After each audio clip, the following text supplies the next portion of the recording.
Welcome to the Rim Break Rodeo. We hope this video helps. You're starting by removing simple barriers so messages can route. First, confirm you have cellular or Wi-Fi and correct date/time. Incorrect time often blocks iMessage authentication. Once confirmed, toggle airplane mode for 10 seconds to refresh radios, then re-enable Bluetooth and Wi-Fi. Next, go to Settings Messages and toggle iMessage off and back on. If that fails, sign out of Send and Receive, and sign back in with your Apple ID to force re-registration and a fresh connection. Now you'll re-register your account and clear network conflicts. Reset network settings to clear cached DNS and carrier configurations. This requires your Wi-Fi passwords, so be ready.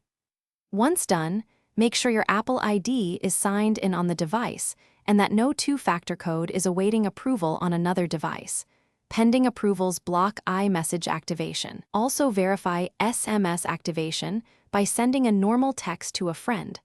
iMessage needs SMS activation for your number on some carriers, so confirm that works. Finish by ensuring system software isn't the culprit. Update iOS and restart the phone to apply network and security fixes. If iMessage still shows not delivered, contact your carrier to check SMS activation routing. Carriers sometimes block the hidden SMS used during iMessage registration.